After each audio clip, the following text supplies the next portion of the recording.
उमासुतं शोकविनाशकारकं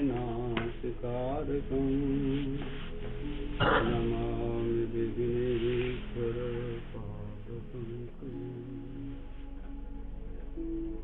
त्वमेव माता च पिता त्वमेव बन्धुश्च सखा त्वमेव विद्या द्रविणं त्वमेव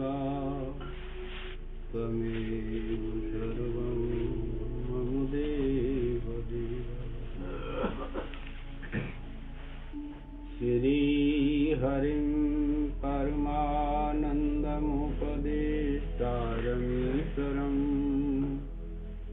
व्यापकं सर्वलोकानां कारणं तं नमामि।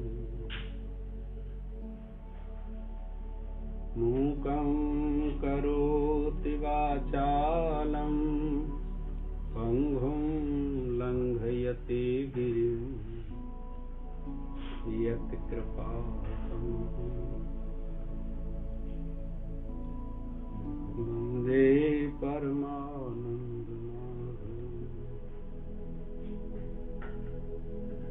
चैतन्यं सर्वगमं सर्वं सर्वभूतभासं यत् सर्वविषयातीतं तस्मै सर्वविधि नमः। ॐ सहनावतु सहनौ भुनक्तु सह वीर्यं करवावहै तेजस्विनावधीतमस्तु मा विद्विषावहै। ॐ शान्ति शान्ति शान्ति।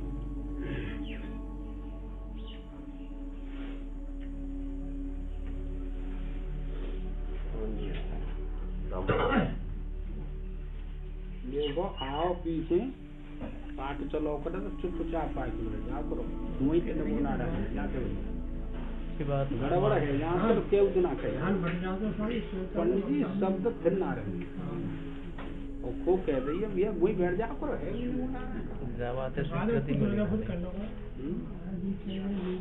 ओम हाँ जी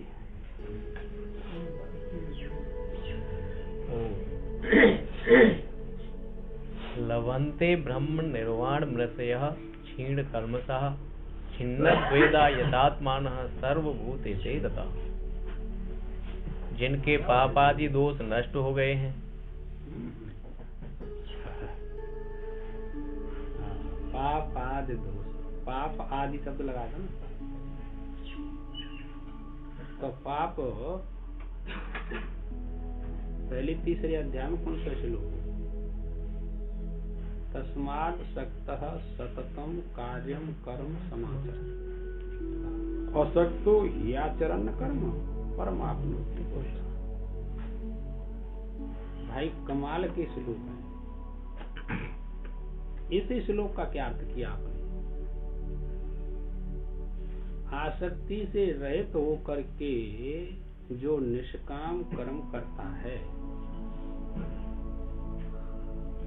इसी श्लोक में यह बात बताई। ये कैसा है निष्काम कर्म योग,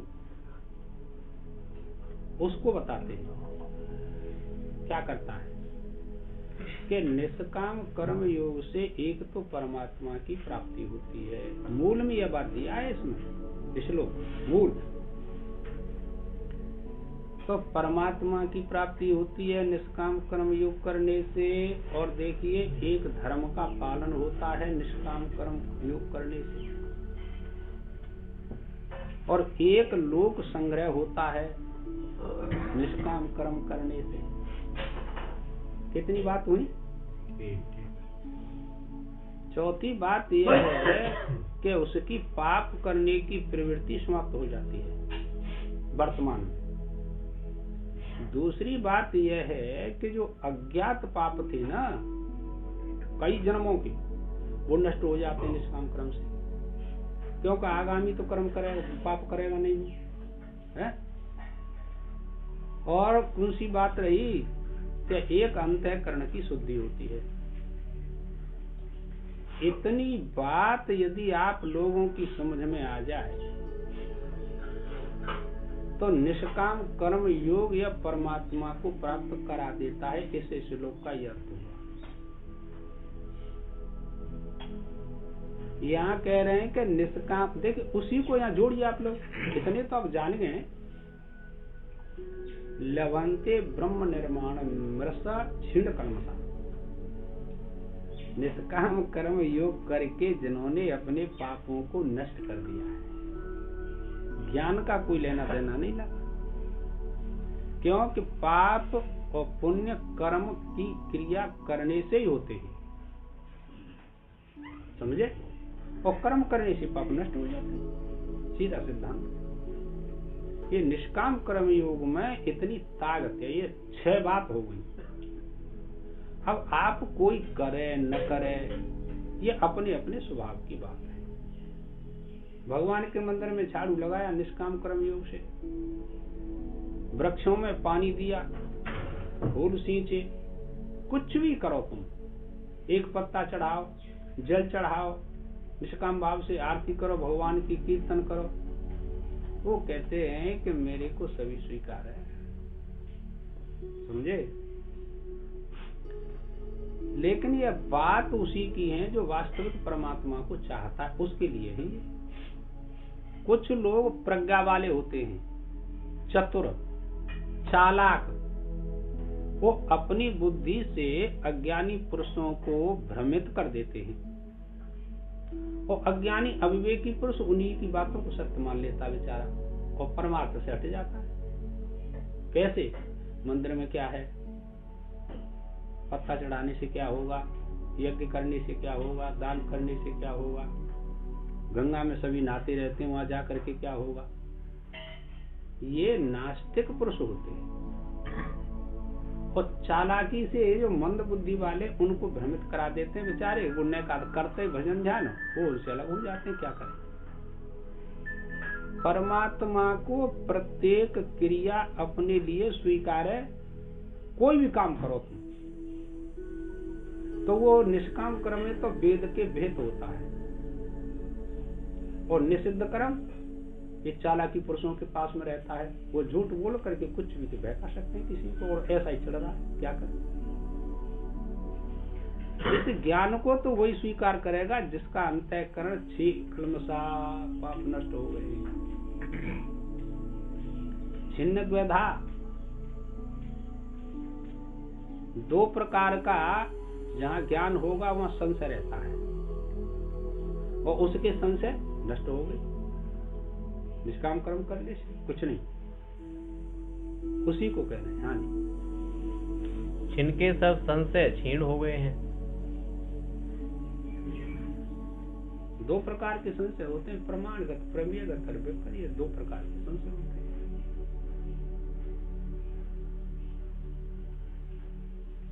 ये तो जानते हैं ना, प्रमेयगत संशय क्या होता है, प्रमाणगत संशय क्या होता है? प्रमाणगत तो है, शास्त्र ने जो व्याख्यान किया है, जीव ब्रह्म की एकता सत्य कह सकते हैं। ये कौन सी संशय हुई? प्रमाणगत, प्रमाण। और प्रमेयगत अवेद सत्य है कि वेद सत्य। हाँ, ये प्रमेय। चलो, इतनी तो स्मृति रखनी चाहिए। जो जितेंद्रिय है, जो सब भूतों के हित में अर्थात अनुकूल आचरण में रत हैं, सर्वभूतों के हित में रत है। अब भाई क्या करें, समस्या बहुत बड़ी हो जाती है सामने आकर। सर्वभूत हिते रता बिना ज्ञान के हो ही नहीं सकता, बिना ज्ञान के नहीं।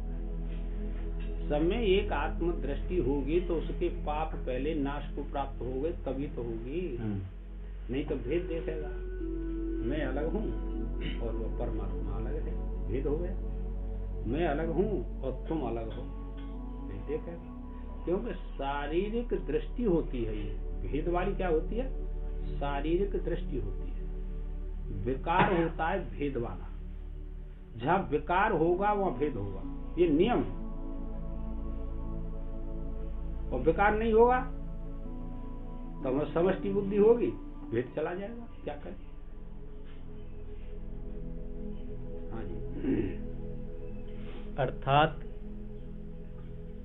अहिंसक है, अहिंसक है, किसी की हिंसा नहीं करता। कितने बढ़िया करता है, कष्ट नहीं देता, ऐसा समझो। हिंसा के दो भाव होते हैं, एक हिंसा स्वयं की जाती है और एक हिंसा कराई जाती है, जिसको उपाय हिंसा कहते हैं। ठीक है, आप में तो सामर्थ्य नहीं है किसी को मारने की, पर आपने 2-4 लाख रुपए दे दिए, तुम इसका मारना, उतना ही कर्म तुमको भोगना पड़ेगा, जितना उसने मारा है उतना ही भोगना पड़ेगा, क्योंकि आपने सहायता की है। तो सुन करके इन बातों से आप अलग तो हो सकते हैं ना, चाहे तो, और नहीं चाहते पैसा भी चला गया। देखो विचार करो आप, दृष्टि व्यवहार में पैसा भी चला गया मरवाने के लिए और पाप भी भोगना पड़ेगा, ये विचार नहीं। अरे दुष्ट पुरुषों का साथ छोड़ दो, पैसा क्यों देते हैं, बात ही मत करो उनसे। ये संसार बड़ा विलक्षण है, क्या करें। तो उपाय हिंसा और एक हिंसा, हिंसा उसी को भी कहते हैं कि जो किसी को दुख देता है उसको हिंसा कहते हैं। माँ के घर में जाना, ये भी हाँ, माँ को दुख देना, ये आप लोगों की समझ की बात नहीं। शब्द तो आपको याद है, पर ये बहुत कठिन काम। गर्भ में न जाना ही सब प्रकार की हिंसाओं का त्याग है। अब घर में कैसे न जाए, इसके लिए यही ब्रह्म विद्या है, यही आत्म विद्या है। इसको स्वीकार करके गर्भ का आना जाना बंद हो जाता है, बस, और कोई बात नहीं।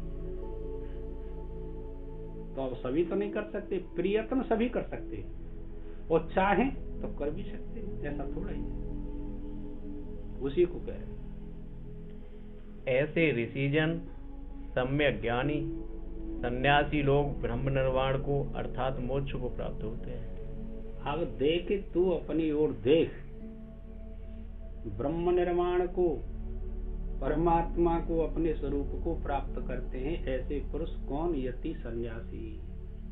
तो आपको यह ज्ञान हो गया तो आप भी यति सन्यासी हैं, ऐसी कोई बात नहीं, बशर्ते कि विषयों की संसार में झलक भी ना आए। क्या समझ, आसक्ति उत्पन्न ही न हो, क्योंकि परमात्मा में आसक्ति थोड़ा ही है। संसार, उस देखिए, एक युक्ति ऐसी है कि परमात्मा ने यह संसार बनाया है ना, ये अज्ञान की दृष्टि, कर्मकांड की दृष्टि। तो बना करके क्या उसकी इसमें आसक्ति हो गई कि मैंने यह बनाया है? नहीं, उसकी कर्मकांड को भी लिया और विज्ञान दृष्टि आई तो उसकी बिल्कुल आसक्ति नहीं।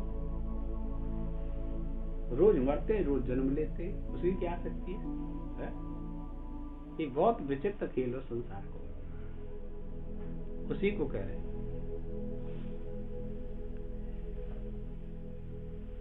काम क्रोध वियुक्तानाम यतीनाम यत चेतसाम अवितो ब्रह्म निर्वाणम वर्तते विदितात्मना। जो काम और क्रोध इन दोनों दोषों से रहित हो चुके हैं, काम इच्छाओं से रहित हो गया है। अच्छा, इच्छा होगी और मना किया, पुत्र ने, स्त्री ने, पिता ने, तो क्रोध आएगा कि नहीं आएगा? अपने साधन के लिए अपने आप इंतजाम करना पड़ेगा। कहाँ कम क्रोध आएगा, कहाँ कम इच्छा होंगी, ऐसा स्थान भी चाहिए और सत्संग भी चाहिए। पर ये करते ही नहीं। मैं क्या करूं? मैंने कोई अलग एक कोठरा बना लो और मंडल लगा लो, नीचे वो अलग रहे, कुछ परेशानी ना, कोई दुकान करो, खूब सब काम करो, उसको नहीं करते। पैसा तो जो खर्च हो, जो हो, तो पहले साधन का स्थान तो बनाना चाहिए। ये उसको नहीं करते तो हमें तो बहुत हरते जवाब पीछा का हो। अपने लिए साधन बनाओ, दूसरे से क्या लेना देना। हाँ, दूसरे बनाने हैं तो अरे कोई मने नहीं कर सकता, जब ही तो लगा होंगे। देखो सुनो, देखो बहुत बढ़िया बात कही। स्त्री माता पिता मना करे और तुम्हें सामर्थ्य है हम बना सकते हैं, तो गलत काम तो है रहना।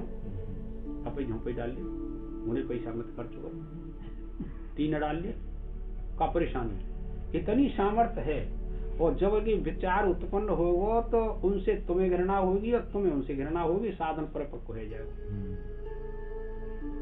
बिना कारण के ये संसार छूटता नहीं।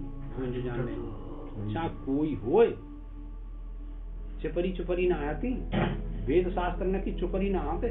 चुपरी तो चालाक मनुष्य करते हैं, जो विषय भक्षण करते हैं वो चालाकी करते हैं। वेद शास्त्र यथार्थ ज्ञान का उपदेश करते हैं, चुपरी चिकनी नहीं बताते। अपने आप अपनो साधन करो, ना कर रहे तब तुम्हें दिख होगा खूब का नुकसान है।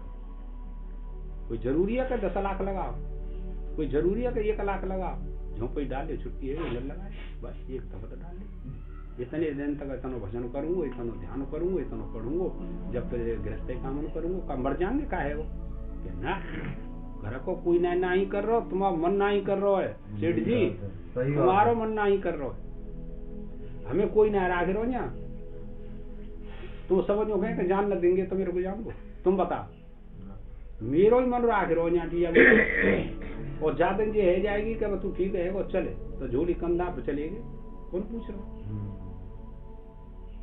ये संसार से छूटने का एक उपाय है। आई समझ में, विचार दृष्टि है जाए, भगवान की कृपा है जाए तो भी छूट जाए। पत्नी भजन करते, पति 500 गाई दे रहे हो, बोलो क्या करो। ये ज्ञान नहीं तुम लोगों को। पति गाय दे रहे हो तो बाकी पापन ले रहे हो, वो तो और ज्यादा भजन करेगी। क्योंकि भाई पाप नहीं पड़ता है, तुम्हारे पाप बढ़ रहे क्या करे। और पत्नी परेशान कर रही है, न कहने योग्य कह रही है, और दैया चाल कर रही है, कर कसा की तरह तुकाराम कर, तो वह के पुण्य बढ़ रहे हैं पति के, और वह के पाप बढ़ रहे हैं। वह को वैसे भजन में न लगेगा और मन और निश्चय न कर पावे। बिल्कुल ज्यों की क्यों बात है शास्त्र की। अब रही आप लोगों की बात, माने को न की मानो, को नहीं ना मानो, व्यवहार तो छूटनो है। परमार्थ में तो काछू लेनो देना न छूटनो परमार्थ थे। कहाँ लिखी है जी बात। हाँ जी, जिन्होंने अंतःकरण को अपने वश में कर लिया है। हाँ, अंतःकरण माने मन बुद्धि को अपने वश में कर लिया है। तो वश में तो क्रियाते हुए वो डाला, क्रियाते हुए वो बिना क्रिया के थोड़ी है, और क्रिया ही तो है माते का नाम होता है। जैसे तो वश में है रो ने का असर पड़े हुआ तो रोजाना आते हैं। अब तो हम क्या करें। जिन्होंने आत्मा को जान लिया है। वेद के द्वारा जिन्होंने अपने आत्म तत्व को जान लिया है। तीसरे अध्याय में यह बात आई। 5 महाभूत, 5 ज्ञानेन्द्रिय, 5 कर्मेंद्रिय, कितने हुए 15, 4 अंतःकरण की वृत्ति और 5 विषय शब्द स्पर्श रूप 24 है क्या। अब जो इस आत्म तत्व को जान लेता है ना, भगवान कहते हैं, और उसमें एक अहंकार शामिल है। अहंकार के द्वारा सारे कर्म होते रहते हैं प्रकृति के द्वारा।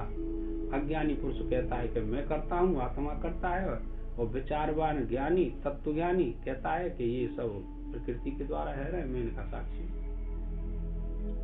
इतनी अनुभूति करें। अब शब्दों से अर्थ से जान लिया, पर अनुभूति के लिए तो कुछ टाइम चाहिए ना। घंटे 2 घंटे 4 घंटे चाहिए। तो ये सब क्या हो रहा है, जैसे जैसे तप बढ़ता है, पुण्य बढ़ता है ना, ऐसे ऐसे अनुभव तुम अपने आप करोगे, किसी के कहने सुनने से नहीं। पर उस क्रिया को तो करना ही पड़ेगा भाई, हम क्या करें।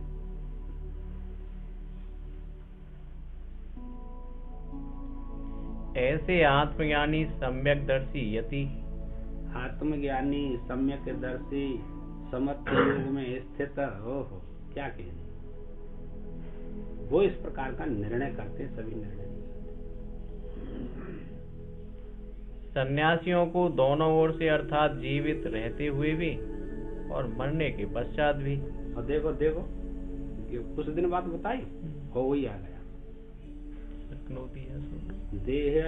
देहानंतरम कैसे आई श्रुति,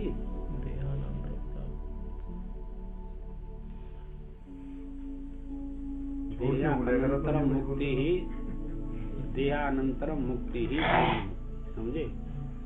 विदेह मुक्ति का लक्षण है देहानंतरम मुक्ति ही विदेह मुक्ति की श्रुति है, आई समझ।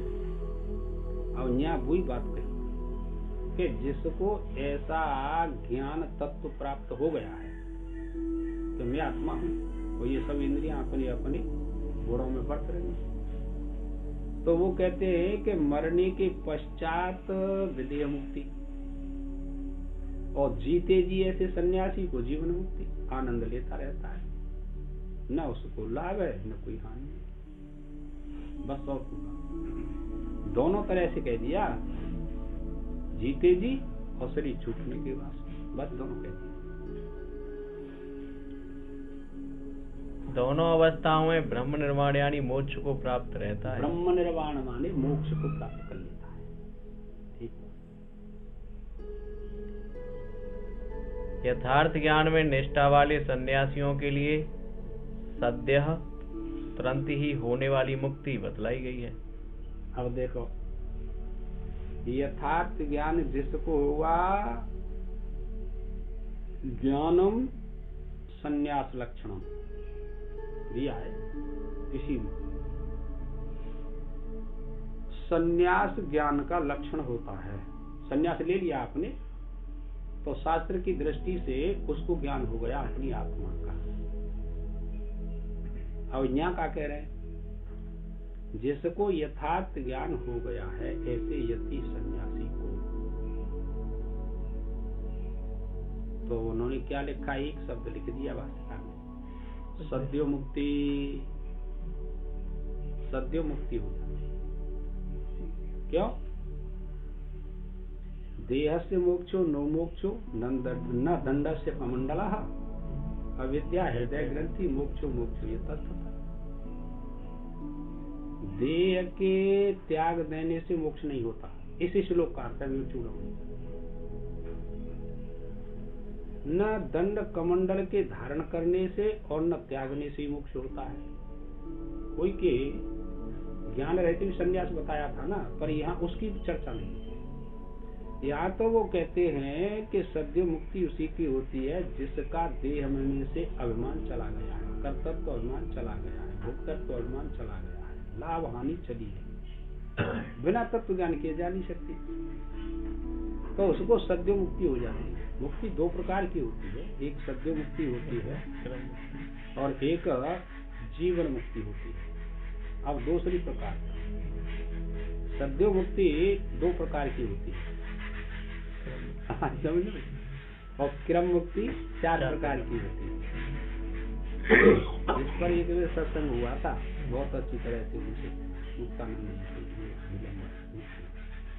वही वाले धानों की पूछ लिए उले वाले ये सब चला सत्संग। उनकी स्वामी जी तुमने जीवन उनकी पढ़ी नहीं, तुमने मुक्ति नहीं पढ़ी, और वाक्य तो चेल आए, हाँ चले गई दोनों वाक्य जान तो तुम आए, तुम बताओ हम बताओ काय में लेके रहेंगे, लाओ भागवत में दिखाऊंगा, मैंने भागवत कही, भागवत में लिखी है। दोनों प्रकार की सद्य मुक्ति और क्रम मुक्ति और सद्य मुक्ति दो प्रकार की होती है, जीवन मुक्ति और विदेह मुक्ति। सब बात बताई फिर मैंने टोटली। तो ये भगवान की देव सरस्वती का वो याद है, तो सरस्वती की कृपा, सरस्वती सबको थोड़ी स्वीकार करते, तुम जानने हो सबको स्वीकार नहीं करती सरस्वती। उसी को कह रहे हैं कि सद्य मुक्ति प्राप्त कर लेता है यही सन्यासी आत्मज्ञान के सहित, तथा सब प्रकार ईश्वरार्पित भाव से। ईश्वर देखो फिर बात कह दो, वो सद्य मुक्ति के पात्र बनने के लिए ईश्वर समर्पण करके ही यज्ञ, दान, तप, जप, ध्यान ये सब करना चाहिए।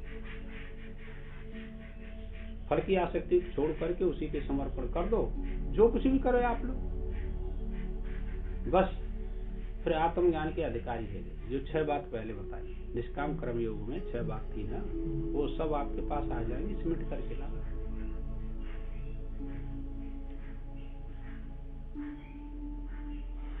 पूर्ण ब्रह्म परमात्मा में सब कर्मों का त्याग करके, ठीक, पूर्ण परम ब्रह्म परमात्मा है, सब कर्मों का उसी में त्याग कर दो। ये साधन काल की बात बताई लाला कि भाई जो कुछ भी आप कर्म करते हैं, सेवा संसार, सब परमात्मा के साथ। ये तुम्हारा है, मेरा नहीं। मैं आपके लिए करता हूँ, अपने लिए नहीं करता। मैं संसार से छूटना चाहता हूँ प्रभु, मुझको ऐसी शक्ति दो, ऐसा ज्ञान दो, ऐसी भक्ति दो, ऐसा योग दो। मैं तो जन्म लेते लेते मरते मरते थक गया, अभी तक तो न मर गया। अब तो कृपा कर दो जिससे ये संसार विलीन हो जाए, मेरी बुद्धि में न रहे। बुद्धि में नहीं रहेगा तो आपको आत्मज्ञान हो जाएगा।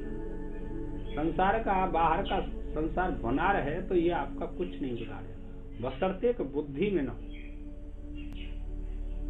और बुद्धि में नहीं रहा तो वो स्वाभाविक ही परमात्मा की अनुभूति होगी।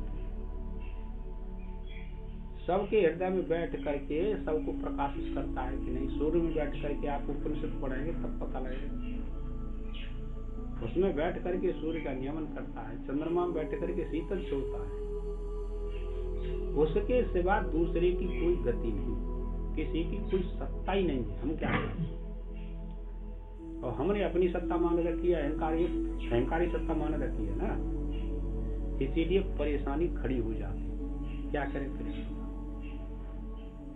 और इस ज्ञान से कब वंचित और कब स्वीकार करेंगे आप नहीं जानते। जानते हैं आप अपने कल्याण के लिए तो संसार से उपरामता करनी ही पड़ेगी। भगवान कृपा करते हैं तो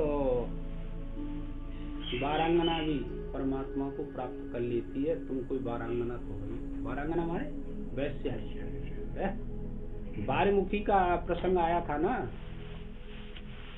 गांव से शहर से बाहर मकान बना हुआ था बारमुखी का, बहुत सुंदर थी बहुत। घर के सामने वृक्ष खड़े थे, सफाई सुथरी पूरी थी। महात्मा ने मंडली आई गई, सेठ जी उनकी भाई जगह तो अच्छी है, गर्मी को टाइम यही आसन लगाए, सुझट आसन लगा लो। अपन पे ठाकुर जी धर ले, इष्ट धर ले, और नहाए धोए नदी पास में और सब पूजा करके ले। वो देख रही है अपने माथे, विचार करती है कि आज मेरी कैसी भाग्य जब मेरे दरवाजे पे और महान संत आकर के भगवान की पूजा करते हैं। फिर विचार किया कि ये नहीं जानते ये वैश्या का मकान है, ये जानते थोड़ा नहीं। इन्होंने तो झाड़ा बुहारी करके आसन लगाए लो, भजन कर रहे, कोई आरती कर रहा हो, कोई कीर्तन कर रहा हो, कोई रामायण पढ़ रहा हो, कोई गीता पढ़ रहा हो, कोई भोग लगाए रहो, कोई कछु कर रहा हो, कोई कछु कर रहा हो। देखते रही, बड़ा विचित्र देखा उसने दृश्य। विचार किया कि पूरा जीवन चला गया धन संग्रह करते करते, अभी तक तो तृप्ति हुई नहीं। बस नदी में स्नान करके आई, सारा श्रृंगार उतार दिया और एक थाली में सारी मोहर संपदा को लेकर के जितनी असरपी थी सब को लाई। कहा महाराज भोग लगा दो ठाकुर जी का। इनका भोग लगा दो। महात्माओं ने पूछा, बेटी तू कौन है, क्या काम करती है? अब इतना पूछने पर उत्तर क्या दे? चुप हो। उन्होंने कुछ नहीं कहा, नहीं बताया तो कोई बात नहीं कि महाराज इनका भोग लगा दो। देख बेटा, अभी हम यहाँ 2-4 दिन रुकेंगे इसी स्थान पर, बढ़िया सुंदर जगह है। और तू इन असरपियों का, सोने चांदी जो कुछ भी है तेरे घर में, ठाकुर जी का मुकुट बनवा दो। ठाकुर जी सबको स्वीकार करते हैं, आप समझे। तो उसने मुकुट बनवाया, ला करके कहा महाराज ये रहा। कि तो अपने आप चढ़ाओ, चलो हम मंदिर चलते हैं। तो रंगनाथ जी के मंदिर में गए लेकर के उसको, समझे। अब मुकुट को और तो लोग जानते थे, सब देख रहे कि ये तो वैश्या है, आज इसने ऐसा क्यों किया, सब विचार करते ही हैं। लेकिन भगवान कहते हैं अपचेत से दुराचारो भसते मामन विभाग साधु रही सा मन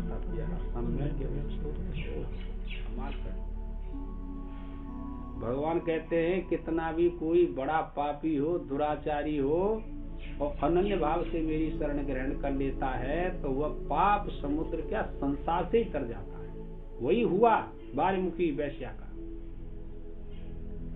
विचार करती है मेरे सामने मेरी बराबर किसी ने पाप नहीं किया,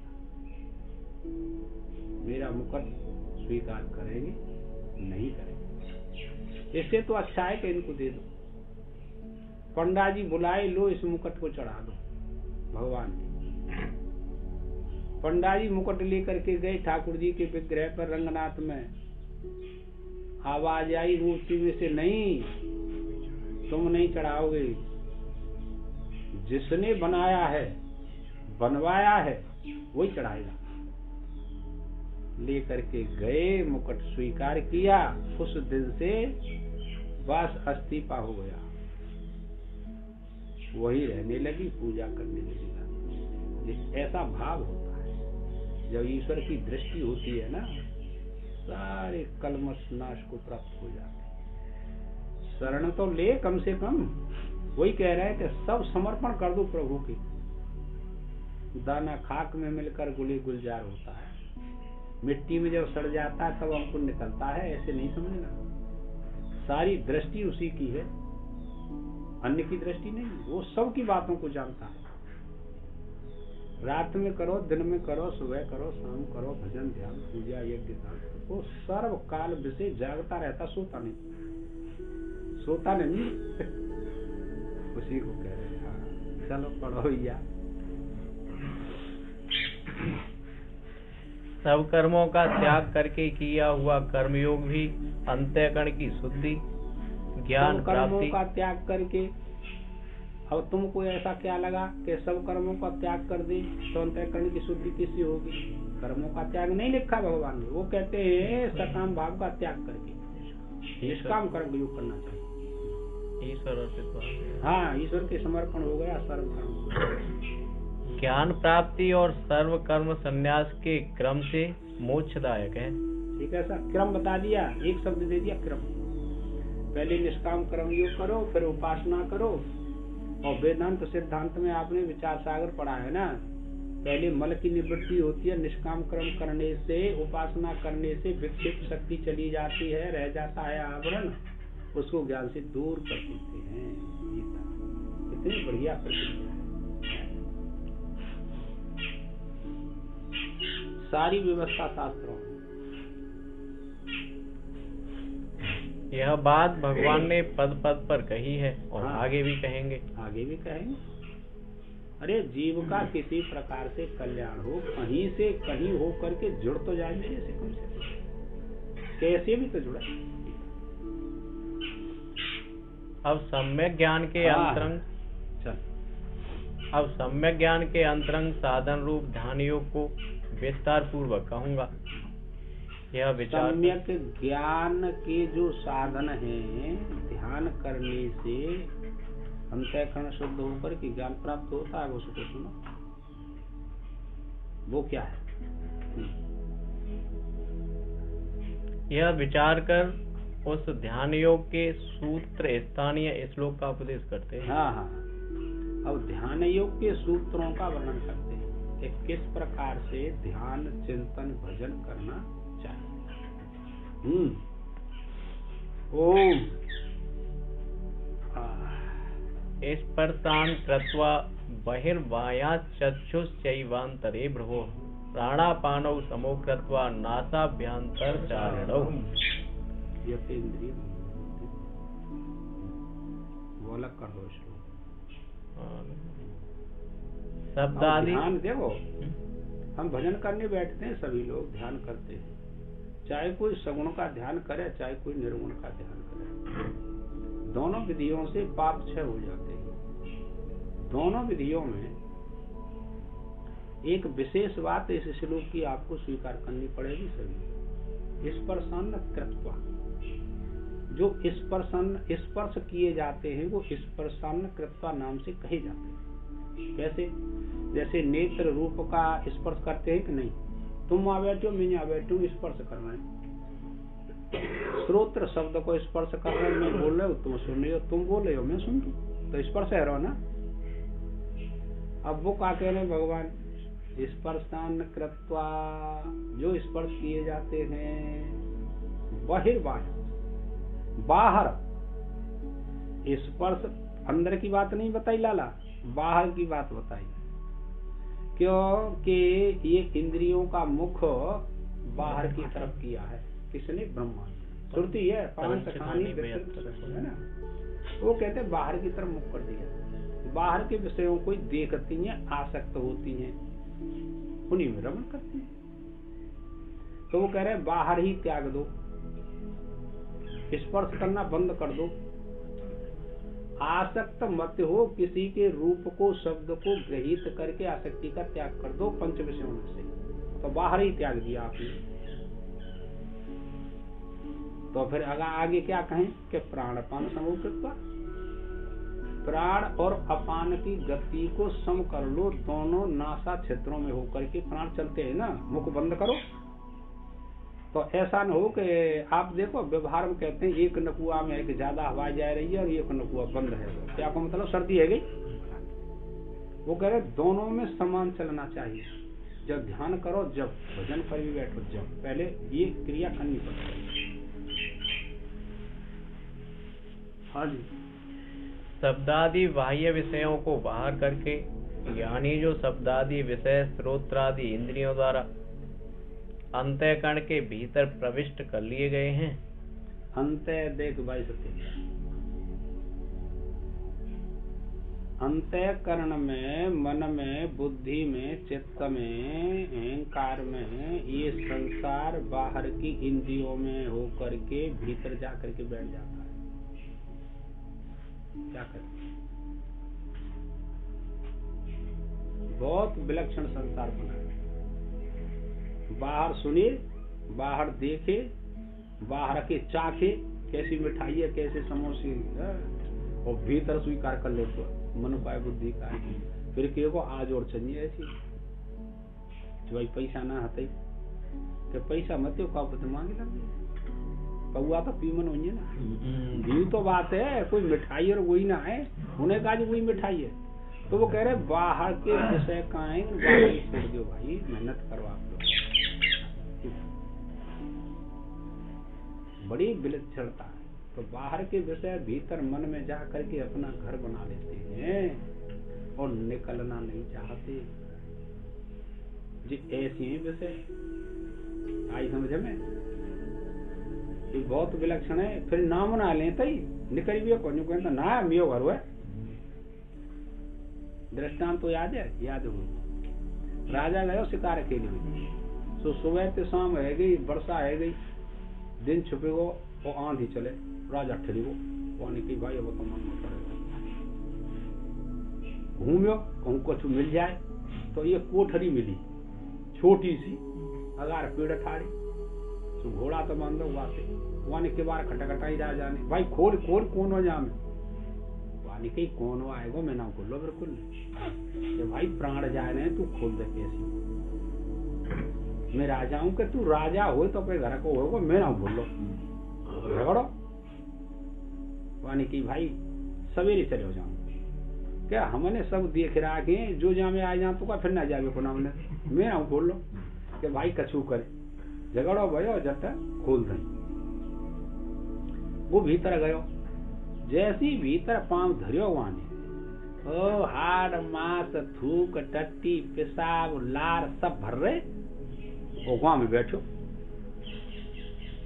अब राजा बदबू तो आई वहां में कि भाई बहुत बदबू है, काठियान है, और ये बाहर जा रहा हूँ तो मर तू, हवा चल रही है, ठंडी लग रही है, भाई नहीं कदीर बैठ जा, बैठे दोबारा बंद कर ली। 10-20 मिनट घंटा आधो घंटा तो बदबू स्वीकार भई, परेशानी भई। अब समिया रात हवा चले बढ़ता हुई निकरिए को नाम नवा में थे सवेर सूर्य नारायण निकल आए कि भाई राजा वस्तु जाम से निकले चल तेने कही रात कि आप काम करे हम जाते बिल्कुल न जाएंगे चाहे तू 100 भी रखे और झगड़ो वानी कि हमारा आ जाए छतरी में अब तो हमारे पीठ के बाढ़ तो ही फेंक देंगे हम। देवी को बाप जे है दृष्टांत है, ये शरीर रूपी कोठरी है, मकान है, और जामे आए के भीतर उसे वो जीवात्मा और जिन प्रसन्न करते है का है थूक लार हड्डी टट्टी पेशाब और न्यू करो जामे से नहीं छोड़ता भले ही बदबू आ रही है पर न्यू करो माँ भकोमत वो बहुत अच्छा लगा तो जाम से नम जाए करे का करें करे ये हालत भगवान कह रहे मैं नहीं कही बात चले कबू कबू नंबर आई जाएगो ज्यादा काई को कर रहे हो कलेक्टर चले पढ़े हाँ मान तो ही ना दोनों जने रोज आ जाता है अरे ठंडा पड़ रही है भाई घर काम करो।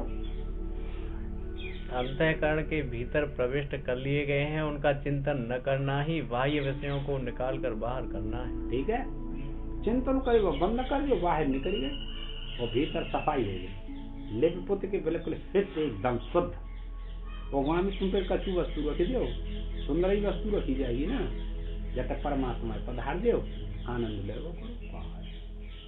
जो काम क्रोध लोभ मोह मद मत्सर चालाकी ईर्ष्या के सब चले गए। ओम भगवान इस प्रकार उनको बाहर करके एवं दोनों नेत्रों की दृष्टि को भ्रकुटी के मध्य स्थान में स्थित करके देखो प्राणापान की गति सम करी समझे और फिर ध्यान किया कहाँ ध्यान करना चाहिए ये भी बताया भगवान कृष्ण ने। शरीर में 2 स्थान है ध्यान करने के एक तो नाभि से 8 अंगुल ऊपर हृदय बताया और ध्यान करो वहां रामायण पढ़िए कहूँ आया कोई प्रसंग रामायण तो सब पढ़ता है ना रामायण व्यास तीक्ष्ण को प्रसंग हृदय चतुर्भुज रूप दिखावा आइए कुछ हृदय में भगवान श्री राम का दर्शन कर रहा है सुतीक्ष्ण समझे और एक वृक्ष के नीचे बैठ करके भगवान राम सीता लखन पहुंच गए देखी वृक्ष की ओटक में थे कि ध्यान मगन है आनंद ले रखो मेरे सगुण साकार को ध्यान कर रहा है। भगवान ने कही कब तक आके खोलेगो को जन न खोलेगो हम तो जाए ढिंगा पूरी भक्ति है गई गुना है खुल लो आके वह तो भीतर ही आनंद मिल लो बाहर के तो काले नो देनो लाला भगवान ने कही अब न माने झट पर रूप खींच लो रूप खींचो झट बिकल है वो वहां की जी कहाँ गए इधर उधर देखी तो पीड़ ही ओटक में राम लक्ष्मण सीता पैर पकड़ दे महाराज गो आनंद आ रही हो और तुम अगाड़ी जाएगी बाहर भीतर एक रस अब बाहर भीतर की एकता है लाला बड़ा प्रसन्न है ध्यान करने की विधि हृदय में। और यहाँ भगवान कृष्ण कह रहे हैं जब ध्यान करता है कोई अनुसंधान करता है सगुण निर्गुण का तो भ्रकुटी के मध्य में जहाँ तिलक लगाया जाता है दोनों भौहों के बीच में क्यों यहाँ आज्ञा चक्र होता है जितनी भी क्रिया होती है आप लोगों की पलक चलने की पलक खोलने की उंगली चलने की उंगली बंद रखने की कोई भी क्रिया शरीर की होगी किसी अंग में तो आज्ञा यहीं से होगी इसीलिए इसको आज्ञा चक्र कहते हैं। दूसरे शब्दों में इनको उन्मनी कोश भी कहते हैं समझे। तो ये सारी विधि है ध्यान करने की समझे। इस प्रकार से ध्यान करना चाहिए। हाँ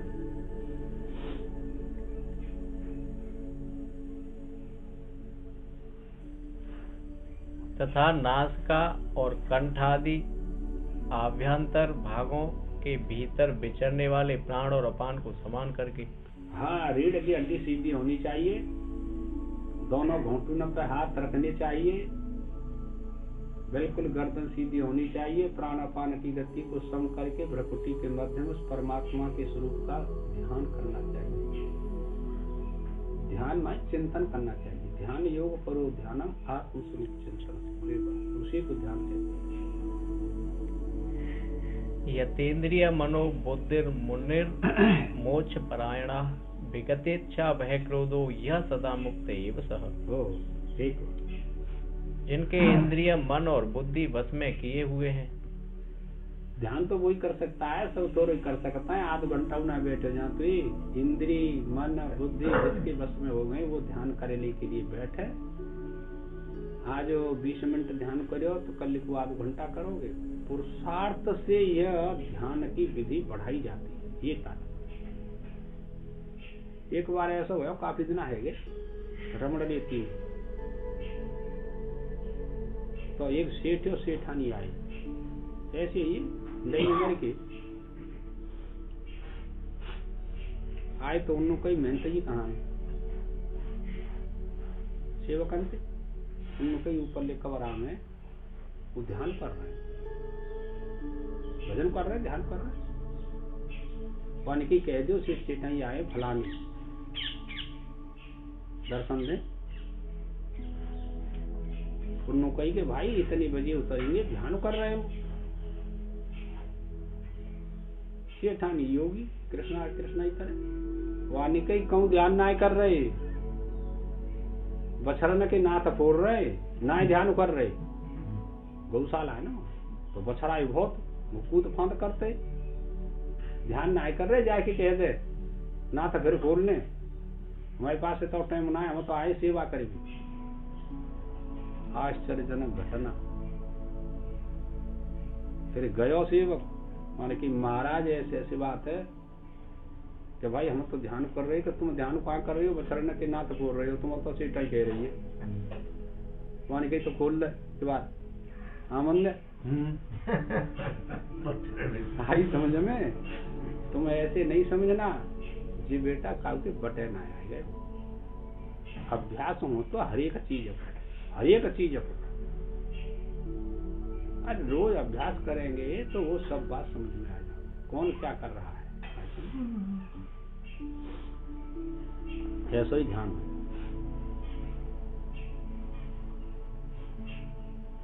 इच्छा भय क्रोध से जो रहित हो जाता है ना, घड़ी देख करके बैठे 1 घंटे से पहले नहीं उठेंगे, चाहे कोई बुलाता रहे, चाहे कुछ करता रहे। निश्चय कर लिया ना, तो इच्छा चली गई तो 1 घंटे तक तो बैठना ही। भय चला गया और बाहर से कानूनी आवाज लगाई, बहुत दिना में आया और रिश्तेदार वो जाए रहो 10 मिनट ही रुके, वो ज्यादा कुंडी खटखट आई, फोन करो, मोबाइल बोलो, बात तो वहीं जड़ छोड़ के चले आए। हाँ तो ध्यान करो, वो श्रेष्ठ माने को परमात्मा श्रेष्ठ माने। ये बहुत समझ की बात है, लगते तो करूंगी है, पार है की जी प्रक्रिया है। ये बुद्धि ना आमती समझ में। तुकाराम ने कही, भगवान ने कही कि मैं आया हूँ, जाकर तू भजन कर रहा है, खोल टिटिया क्या भाई माला रही दो, मैं नाम खोल लो, क्या तुम्हें चले जाऊंगा कि 100 बीर चले जाओ। जे माला हाथ में तो 100 बीर तुम्हें आमना पड़े हो। ये भक्ति की धारा ऐसी है? भगवान को चुनौती, माला है तो आपको आना पड़ेगा, नहीं वो जरूरत नहीं, जाओ पूरा टाइम करूंगा ना, पूरा आता है ऐसे ना आते ही फिर का जीवन हो तुम बता, बल्कि लगती है ऐसी बुरी बात। हाँ चलो ज्यादा मत के भाव, क्या की बुद्धि तो खराब हो गई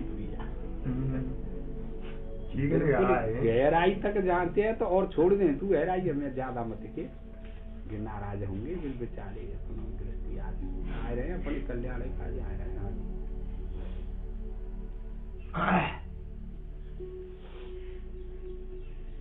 जो ईश्वर के स्वरूप का मनन करने से मुनि यानी सन्यासी है। लेसा मुनि और सन्यासी की लाला एकता करते, मनन करता है, चिंतन करता है, वही मुनि, सन्यासी, भक्त, योगी, ज्ञानी कछु कहलाए। और विशेष लगा है, गाड़ी तो जा रही है, तू बस करे वो करियो अपना अभ्यास, जो कुछ हो सो करे वो करियो, जैसी जाती इच्छा ऐसी चले। जो शरीर में रहता हुआ भी मोक्ष परायण है। शरीर में जीते जी मोक्ष प्राप्त कर लिया तो मरने के बाद भी प्राप्त होगी, और जीते जी मोक्ष प्राप्त नहीं किया तो मरने के बाद भी नहीं। खूब समझ लो अच्छी तरह, ये था। अर्थात जो मोक्ष को ही परम आश्रय, परम गति समझने वाला मुनि है। मेरा आश्रय कौन है? परमात्मा है। मोक्ष माने परमात्मा, और वही मेरी परम गति है। क्या छोरा छोरी परम गति है, क्या धन परम गति है? तुम नहीं जानते क्या? अब तो सब जान गए ना बात। दृढ़ निश्चय नहीं होता कि मेरी परम गति, परम आश्रय, परम कल्याण मेरा परमात्मा तू है। जहाँ कहीं भी है और जैसा भी है, सगुण हो कि निर्गुण हो, हमको इस बात से कोई मतलब नहीं। हमारा आश्रय तो तू ही है, परम गति तो तू ही है, प्राणों की तो परम गति तू ही है ना। ऐसा दृढ़ निश्चय होना चाहिए।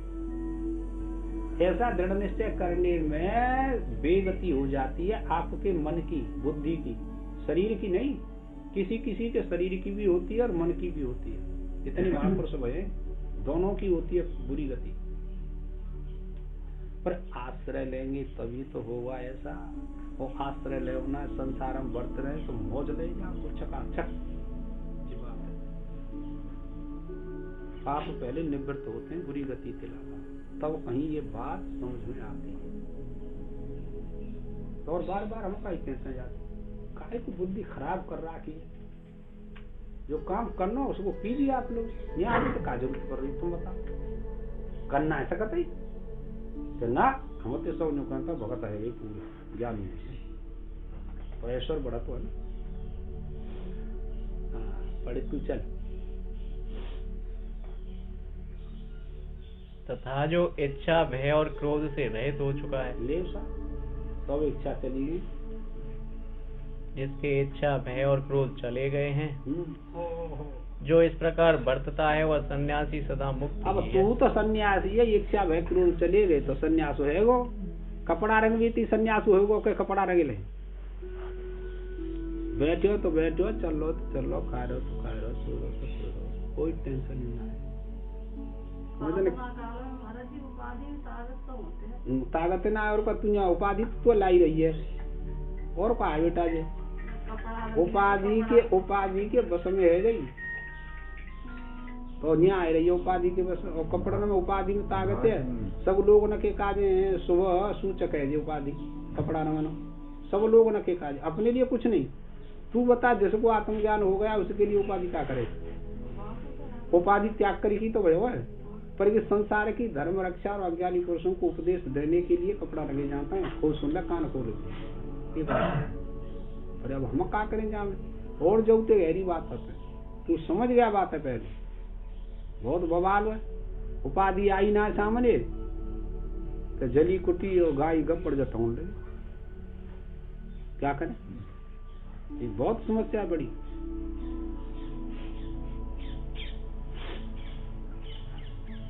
जो इस प्रकार बरतता है वह सन्यासी सदा मुक्ति ही है, उसे कोई दूसरी मुक्ति प्राप्त नहीं करनी। फैसला ही कर दो न्याय के।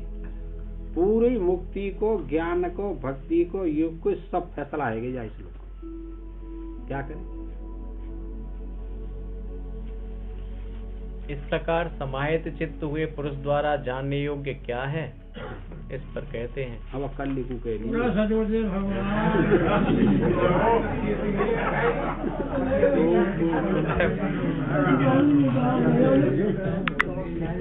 मैं जो जा रहा हूँ मैं क्या करूँ भाई।